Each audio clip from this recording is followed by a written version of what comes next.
Chegada a hora. Aqui estamos.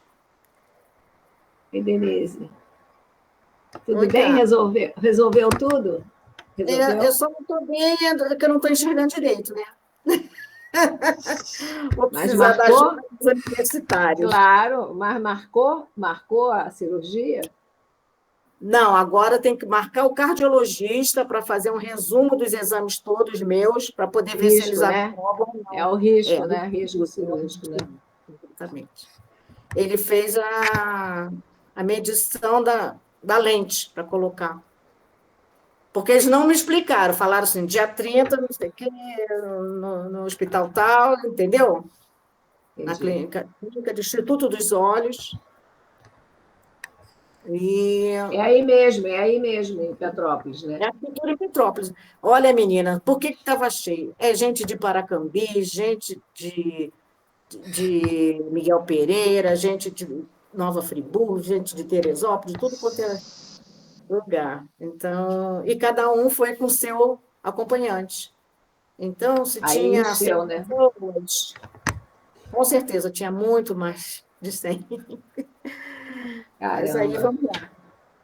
É Vamos assim que mesmo. vamos, né? Vamos que vamos. Uma hora já chega. Isso aí. Então, vamos Deixa eu fazer a ver onde nossa é que a prece gente para está. iniciarmos o nosso estudo, agradecendo ao nosso Pai, Pai Celestial, querido, misericordioso, bondoso, justo. Nós lhe pedimos, Senhor, a sua autorização para iniciarmos o estudo, mais um estudo na noite de hoje, em que podemos refletir sobre os ensinos do nosso Mestre Jesus, alcançando entender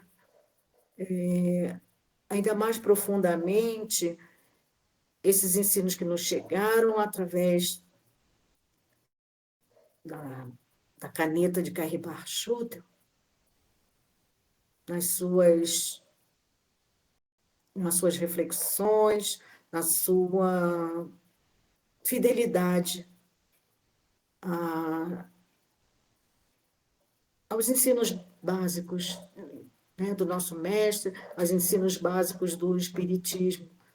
Então, Senhor, temos mais a agradecer e lhe pedir que permaneça conosco, nos auxiliando a ampliar as nossas mentes, ampliar as nossas visões, para que possamos melhor compreender os seus ensinos, Senhor, que nosso Mestre Jesus nos trouxe há tanto tempo e que temos interpretado tão erroneamente. Então, Senhor, permaneça conosco, lhe pedimos mais uma vez e agradecemos pela oportunidade. Esteja conosco hoje e sempre, que assim seja. Então, vamos lá. Estamos no estudo, hoje é quinta-feira, o estudo de parábolas e ensinos de Jesus. Hoje nós estudamos a segunda parte, que são os ensinos de Jesus, e o título do estudo de hoje é Monogenia Diabólica. Então, Cairbar Schutel nos inicia o estudo citando Lucas, no capítulo 11, versículos de 14 a 23. Então, eu vou pedir a Ana Constantino que leia para mim, por favor, me auxilie aí, que minha visão está turva após o exame. Lê, por favor, o que Lucas nos traz. Tá bom. Estava Jesus expelindo um demônio, e era este mudo, e tendo saído o demônio, falou o mudo. Maravilhou-se a multidão, mas alguns deles disseram: é por Beelzebul, príncipe dos demônios, que ele expele os demônios. Outros, para o experimentarem, pediam um sinal no céu. Ele, porém, conhecendo-lhes os pensamentos, diz: todo o reino dividido contra si mesmo será desolado, e cairá uma casa sobre outra. Também, se Satanás está dividido contra si mesmo, como substituirá o seu reino? Pois dizei que expulso os demônios por Beelzebul. Se expulso os demônios por Beelzebul, por quem os espelho vossos filhos? Por isso ele mesmo serão vossos juízes. Mas se pelo dedo de Deus expulso os demônios, logo é chegado a vós o reino de Deus. Quando o homem valente, bem armado, guardar a sua casa, os seus bens estarão seguros. Mas quando sobreviver outro mais valente e o vencer, tirará-lhe a toda a armadura que confiava e repartirá os seus desejos. Quem não é por mim é contra mim, e quem comigo não ajunta, espalha. Obrigado, A, Ana. Não, não precisa ler outra parte, não. Vamos parar, vamos dar uma paradinha para a gente dar uma refletida no texto de Lucas, né? Então, Jesus estava expelindo os demônios. Então, quem chegava lá obsidiado, né, que nós sabemos assim, nós sabemos que não existem demônios, é a forma com que eram chamadas naquela época, e, e o daimon é exatamente um espírito, né, que eles queriam dizer, e não a conotação que nós damos, que deu depois, após esse período de Jesus, né, após o início do cristianismo. Então, ele auxiliou o mudo a falar. Ele era mudo, foi levado mudo para lá. E ele, expelindo os demônios, né? O mudo falou. Ah, o que eles disseram? Muita gente, em vez de se animar, né? Foi fazer o quê? Criticar, né? Como é próprio do ser humano. Foi criticar. Ah, ele está com demônio. Ele fez isso porque ele está com demônio. Aí Jesus fala, ué, então o demônio lutaria contra ele mesmo? Não é mesmo? Então ele estava fazendo coisa errada. Como é que o demônio ia fazer coisa boa? E lutar contra ele próprio? Então, Jesus chama atenção para as pessoas refletirem no que estavam falando, que não estavam usando a razão, não é mesmo? Então, é interessante a gente ver que que Jesus falou para a gente, e Kardec nos explica muito bem no Evangelho segundo o Espiritismo, no capítulo 23. Eu vou pedir que vocês abram aí o Evangelho, por favor. Qual o título do capítulo? Estranha moral. Por que Kardec coloca como estranha moral? O que diz esse capítulo? Vou repetir. Capítulo 23, estranha moral. Nós vamos passando para ver os itens, tá bom? Ele fala, nesse capítulo, em odiar os pais, em abandonar pai, mãe e filhos, em deixar aos mortos o cuidado de enterrar seus mortos, não vim trazer a paz, mas a divisão. Então, são as falas de Jesus, são os ensinos de Jesus, que foram interpretados à moda daquele que interpretou, né? A moda daquele que achou que fosse daquela forma. não soube interpretar essas palavras de Jesus. E com isso, com essa má interpretação, o que acontece? Surgiram várias ideias e essas ideias foram deturpando os ensinos do nosso mestre. Nós vamos no item 12, quando Kardec nos explica, além de explicar todos esses itens anteriores, ele fala da parte que Jesus fala assim: não vim trazer a paz, mas a divisão. Então, Jesus estaria se contradizendo, né? Porque ele é homem pacífico, falava para amar os inimigos, mas o que acontece na interpretação e na explicação dos espíritos a Kardec, e ele chega à conclusão que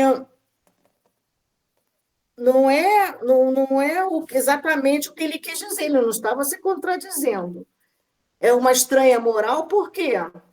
Porque dizia-se exatamente, interpretava-se exatamente o contrário do que Jesus dizia. E a moral de Jesus parecia estranha. Como é que você vai abandonar o pai e mãe? Né? Como é que você vai odiar? E não é próprio de Jesus isso. É porque nós interpretamos de forma errônea desde aquela época. Então, vamos lá. Carmen, você pode nos auxiliar aí Claro, na claro. leitura? Leu 12, né? Isso. Aí vai parar em alguns lugares, ó, vai até adeptos, por favor. Tá bom. Toda ideia nova forçosamente encontra oposição e nenhuma há que se implante sem lutas. Ora, nesses casos, a resistência é sempre proporcional à importância dos resultados previstos, porque quanto maior ela é, tanto mais numerosos são os interesses que fere.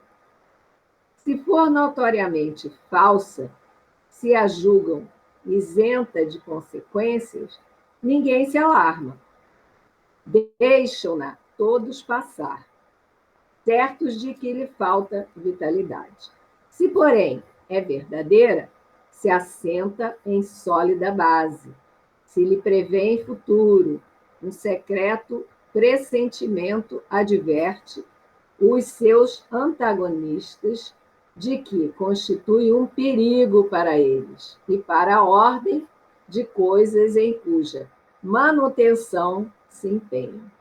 Atiram-se, então, contra ela e contra os seus adeptos. Jesus, né, foi um desses, né, que trouxe o inverso, né, o contrário. Do que se pregava naquela época. Não desliga, não. Né? Pode falar. Então, e como ele fala aqui, quando ela é verdadeira, que tem uma base sólida, né? E aí é um perigo para aqueles que a ordem das coisas já está estabilizada. Não, pelo amor de Deus, mudar tudo, não. Aí é mais difícil. E aí, como ele fala aqui, atiram-se, então. Os interesses dele, né? Que a gente falou. Isso. Estudaram bastante. É isso mesmo. Próprios.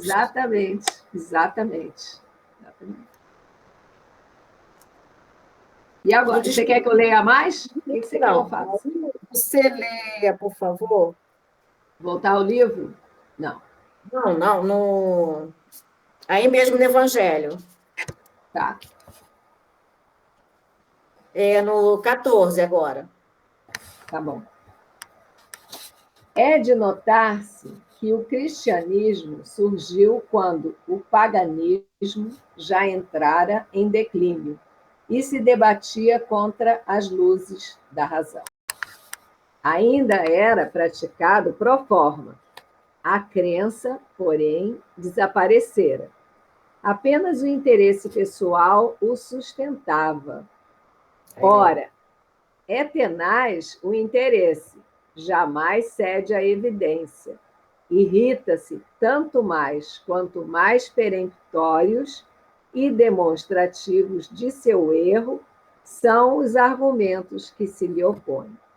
Sabe ele muito bem que está errado, mas isso não o abala, porquanto a verdadeira fé não lhe está na alma. O que mais teme é a luz que dá vista aos cegos. É-lhe proveitoso o erro. Ele se lhe agarra e o defende. Pronto, vamos parar aí um pouquinho. Não, não precisa entrar em Sócrates, não. A 15 agora. Um pedacinho da 15. Infelizmente, você pode ler, Carmen? Posso? Mais um Posso, pouquinho? claro, quanto você quiser. Infelizmente, os adeptos da nova doutrina não se entenderam quanto à interpretação das palavras do Mestre, veladas, as mais das vezes, pela alegoria e pelas figuras de linguagem. Daí o nascerem, sem demora, numerosas seitas, pretendendo todas possuir exclusivamente a verdade, e o não bastarem 18 séculos para pô-las. Agora é mais do que 18, né? Agora é mais do que 18, né? Mais do que 18, isso aí. Continua no mesmo ponto.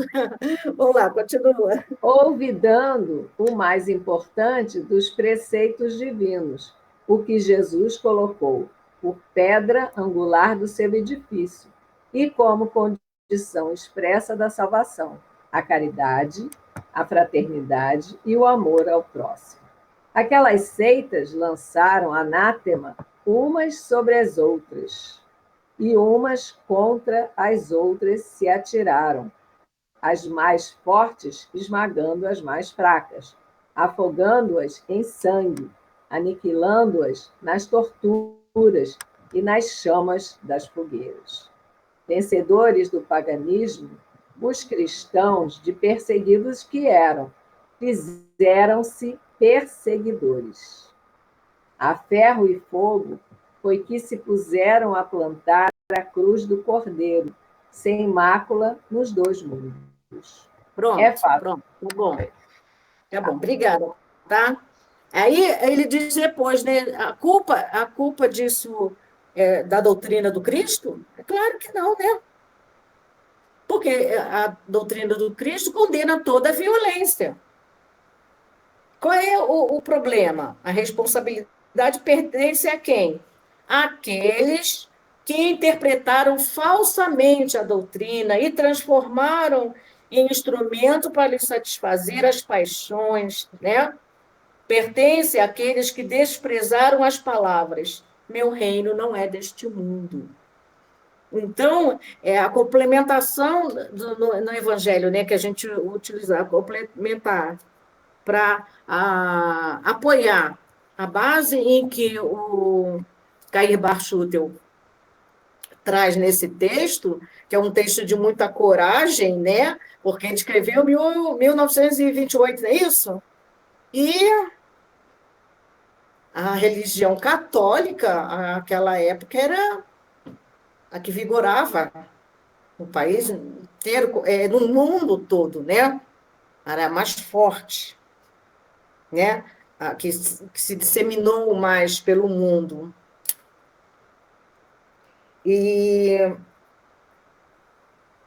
Caibá, como eu falei anteriormente, ele é muito fiel à base da doutrina espírita, né? Do espiritismo, na fé raciocinada, usando como crivo a razão, fazendo com que as pessoas, como Jesus fazia naquela época, as pessoas tinham que raciocinar naquilo que eles estavam falando, e foi exatamente por isso que eles o mataram, né? O crucificaram. E ele, naquela época, já sabia o que o homem iria fazer, né? Ele já preveu. Por isso mesmo, ele nos diz até que mais tarde vai trazer o Consolador, vai nos enviar o Consolador, porque já sabia de antemão, né? Lógico, né? Ele conhecia profundamente a alma humana, Sabia que nós necessitaríamos de uma ajuda mais tarde, porque a gente ia esquecer, a gente ia trocar tudo, a gente ia interpretar da forma que a gente queria, e com certeza muitos adeptos do Até nos dias cristianismo. de hoje, né, Fala, Ana. Denise? Até Oi. os dias de hoje, né, ainda continua interpretando errado, né, por interesse próprio, né? Ele falou, Infelizmente, falou até dos 8 séculos, 20 séculos, 22, a gente já está já continua ainda fazendo, fazendo essas interpretando bobagens. equivocado, né? Mas a luz chega, a luz da verdade Ah, chega, sim, vai chegar para todos, com vai chegar certeza. para todos. Chegou para a gente, né? Chegou para a gente? Não chegou? Pois é, e querendo ou não querendo, sendo contraditor ou não, ou sendo adepto, vai Não chegar, importa, não importa. né? Vai chegar. Vai chegar. É o que ele Então, vamos fala dizer aqui. que a verdade espiritual, a verdade da luz, a gente já sabe que ele falou, ó, os tempos são chegados, e olha só quanto tempo eu dizer que os tempos são chegados.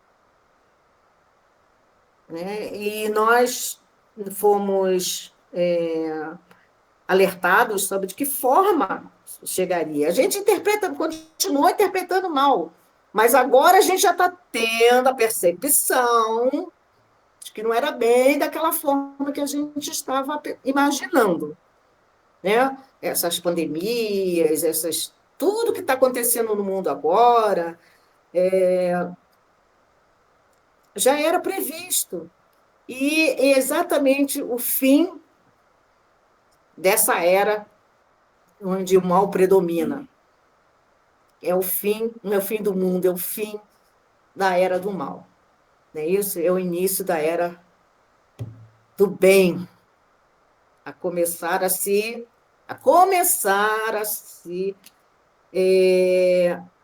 expor, né? Então, isso depende da nossa modificação. Então, graças a Deus, a gente já está num patamar mais elevado. Então, não, vamos começar a ler agora o que o Caibar Schutter nos traz nesse texto. Ana Constantino, você pode começar a ler, por favor, querido?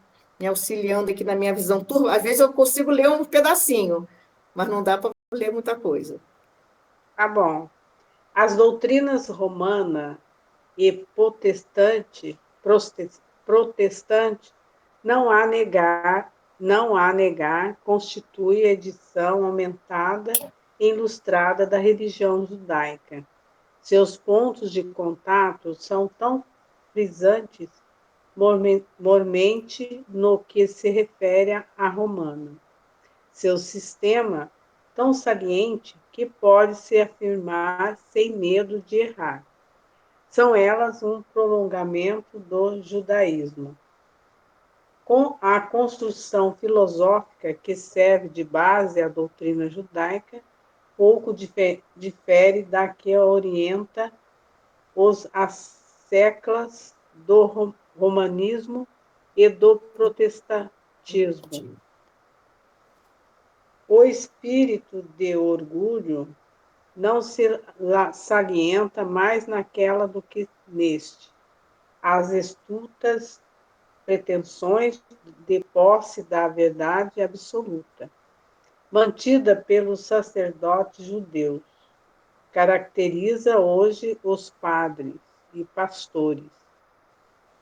A ambição dos poder que forçava o sacerdócio hebreu e adorar a César verifica-se nos sacerdotes de Roma que se aliam e dão a sua sanção moral aos governos pouco dignos, aos grandes, embora sejam estes ladravazes e corruptos. A moeda de César com que fariseu tentou a Jesus predomina no clero de Roma. O egoísmo de seita não se traduz mais à letra do judaísmo, que a letra é ao espírito do catolicismo. Se o romanismo não tivesse aperfeiçoado a exterioridade e os ritos de seu culto, sua doutrina seria um facsímile daquela que condenou Jesus como um ser desequilibrado e demônico. Outra coisa digna de nota do romanismo é no que sobrepuja o judaísmo. São as pombas e os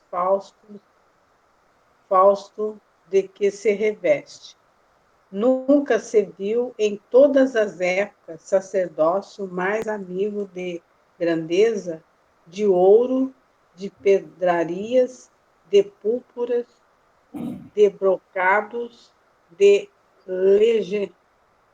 lentejoulas, de dourados, de prateados, de diamante, de safiras, de esmeraldas, de topázios, de rubins e coroas de diademas, de ornatos, de palácios, de palacete, de monumentos luxuosamente ornamentados, como aquele que ministram os sacerdotes da religião de Roma.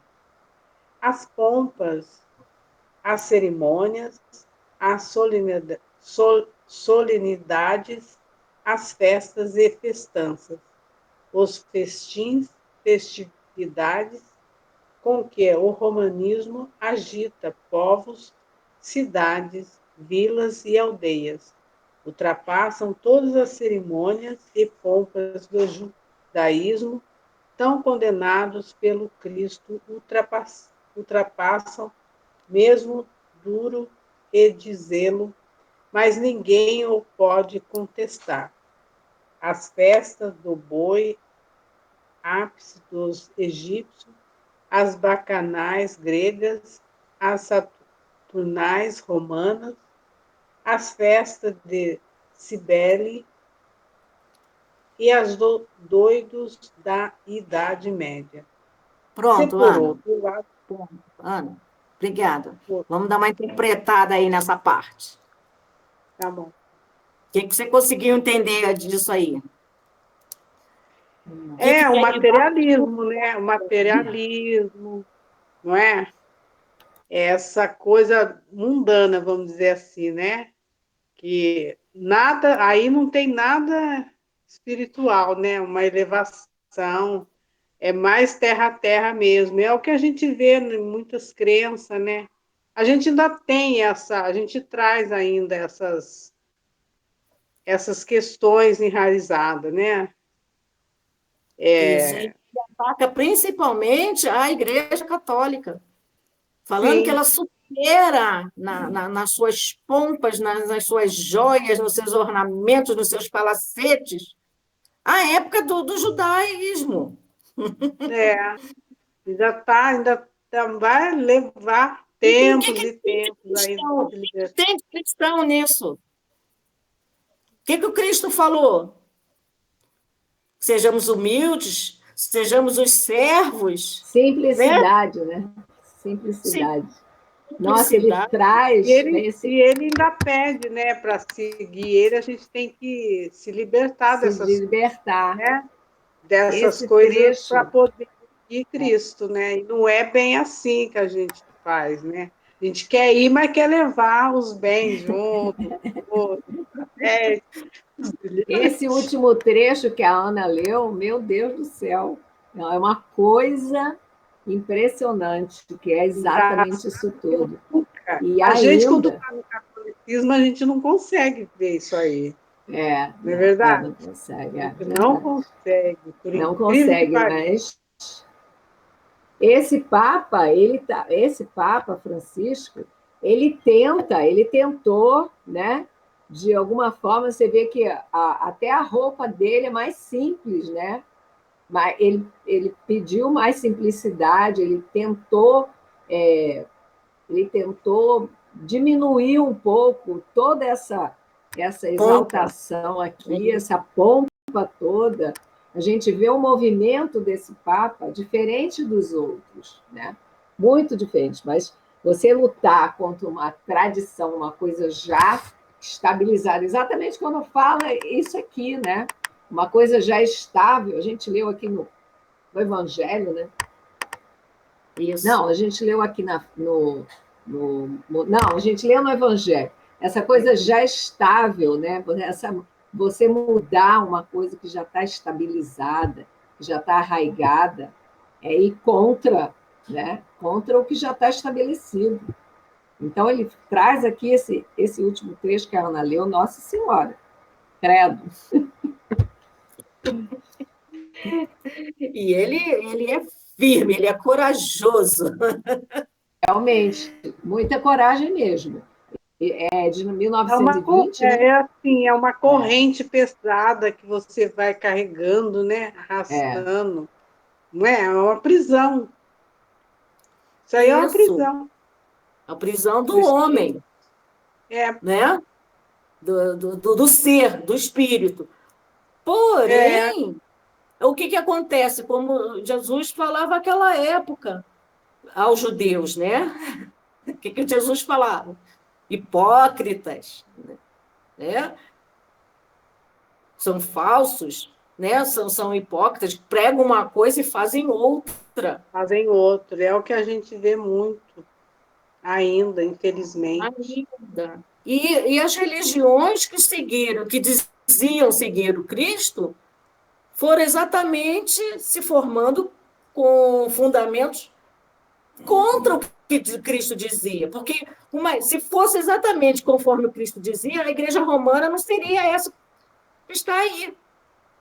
Né? Ele fala da evangélica também aqui, né? Cair Barchutel. Então, ele diz que essas pompas, essas cerimônias do judaísmo, que eram condenadas pelo Cristo naquela época, ultrapassaram a de hoje, ultrapassa o que tinha naquela época. Mas ele fala até É, daqueles que não eram nem judeus, né? Ele está falando da festa do Boiapes, né? Dos egípcios, falou sobre as bacanais gregas, as saturnais romanas, as festas de Cibele e a dos doidos da Idade Média. Quer dizer, o romanismo, como ele diz, superou todas essas outras coisas. Né?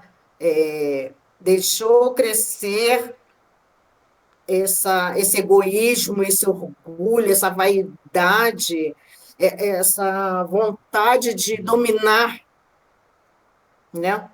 Dominar, de aparecer. Carmen, por favor, você leia o outro parágrafo Claro.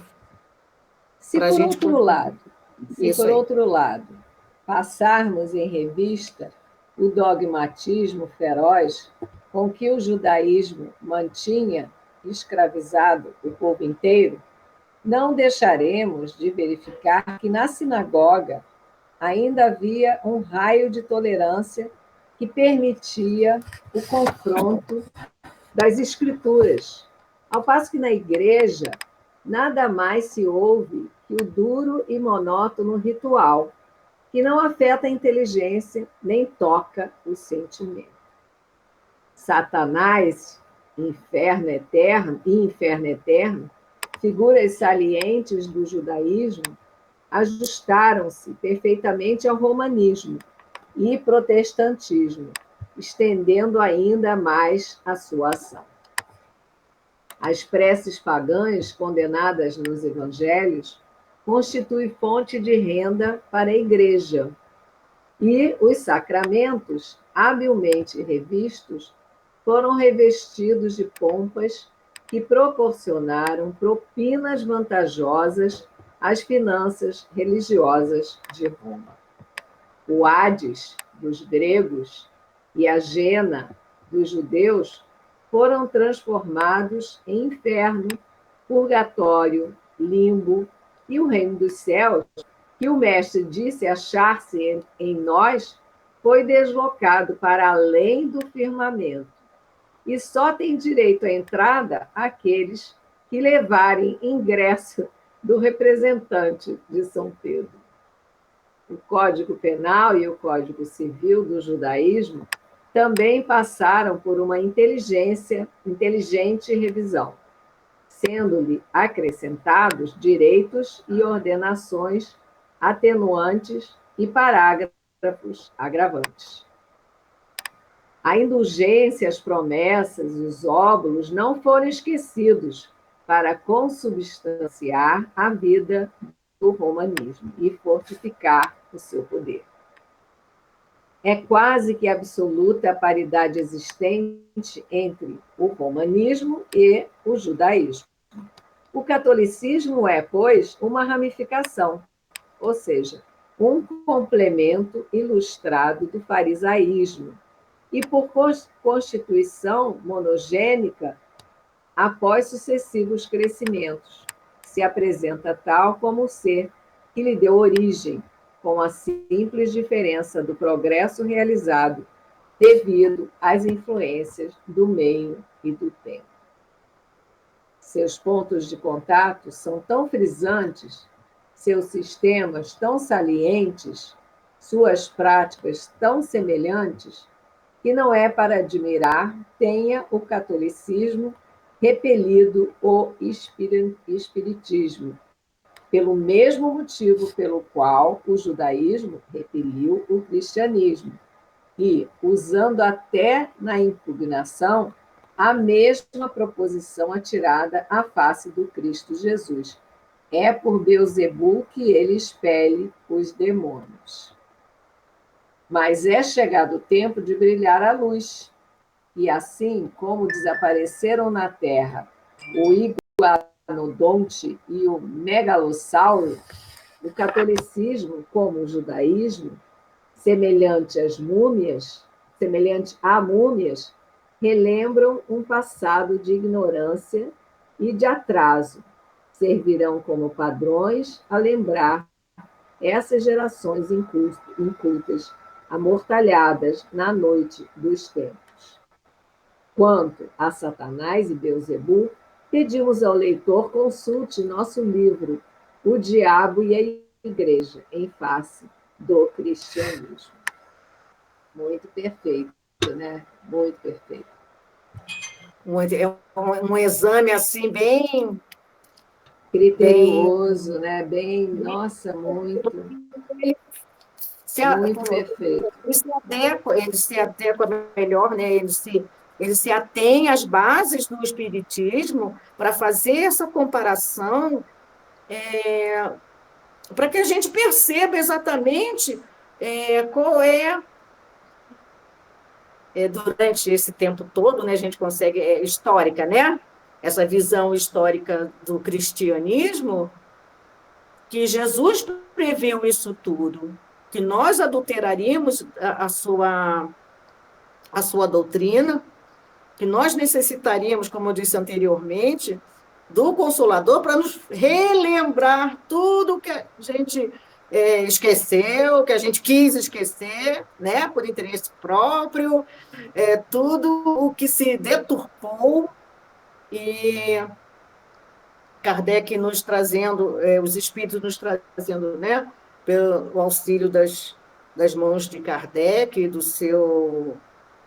da sua dedicação, da sua pureza, da sua seriedade, do seu estudo, né?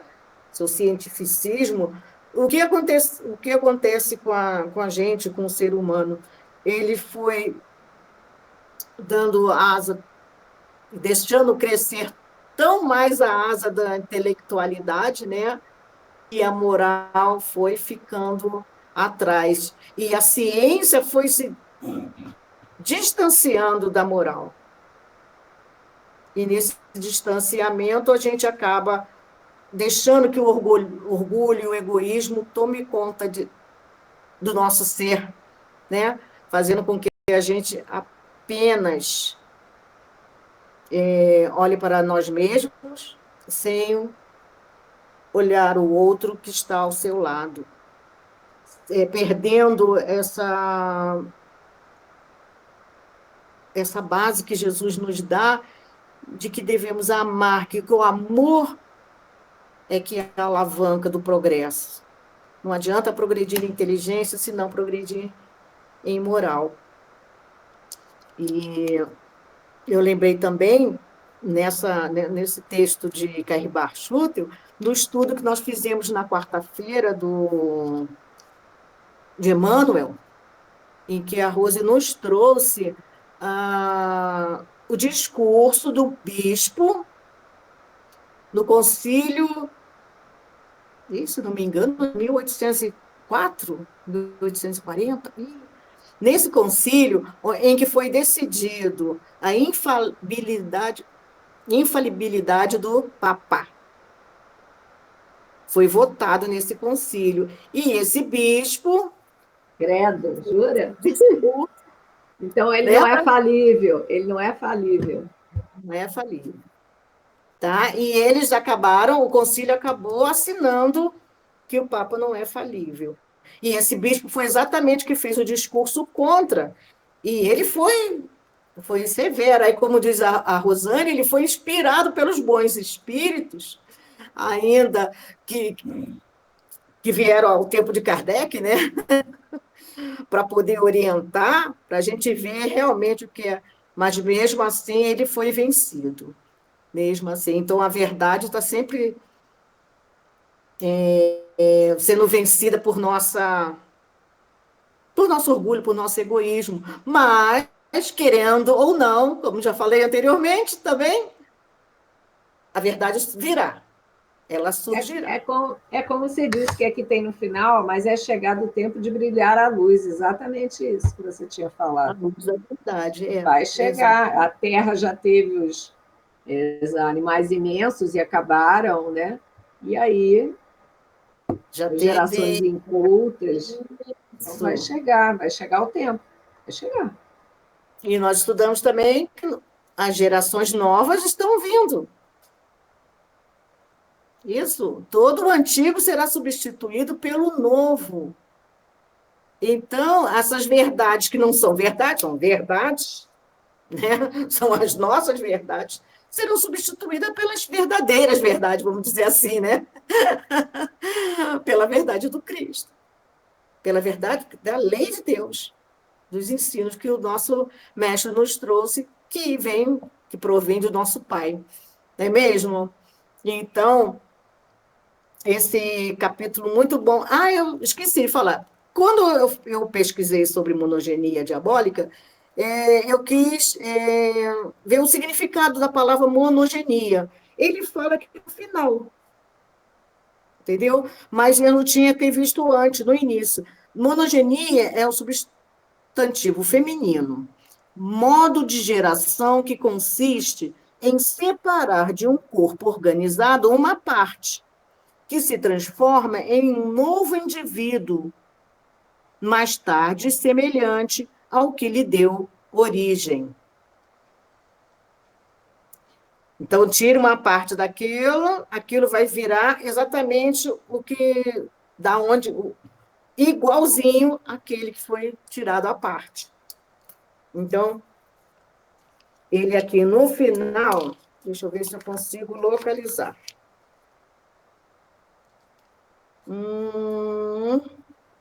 Aqui, no parágrafo que começa assim: é quase que absoluta a paridade existente entre o romanismo e o judaísmo. O catolicismo é, pois, uma ramificação, ou seja, um complemento ilustrado do farisaísmo. E por constituição monogênica, aí, ó, tirou um pedaço, e ele, após sucessivos crescimentos, se apresenta tal como o ser que lhe deu origem, com a simples diferença do progresso realizado devido às influências do meio e do tempo. Então, só foi melhorando de acordo com as influências do meio e do tempo, porque as pessoas vão progredindo, né? E essas ideias antigas não sobrevivem mais. Uma hora a verdade vai ficar à tona e ninguém não terá mais como negar, não é isso? A minha avó já dizia antigamente assim: minha filha, não fala mentira, que a verdade sempre aparece. É um conselho que ela dava que é exatamente o que. Não adianta mentir, não adianta subterfúgios, não adianta as interpretações mal feitas, né? Visando o seu próprio bem-estar, porque uma hora a É, verdade aparece, e ela vai aparecer. verdade, aparece mesmo. Não, isso aqui Então, está perfeito, né? Eu não tinha nem reparado. Essa parte que explica o que é essa monogenia, né? Quer dizer, é um braço de alguma parte, mas depois ela vai se tornar um corpo inteiro, né? é isso aí. Exatamente. E a gente terminou esse capítulo aqui, que ele foi pequeno, né? Muito interessante, como todos os textos, né, de Cairbar.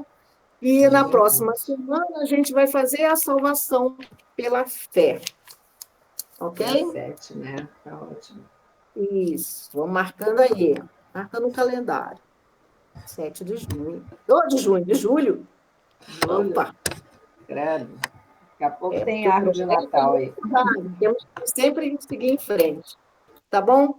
Então, eu vou pedir, Ana Constantino, você pode fazer a prece de encerramento do estudo da noite de hoje, querida?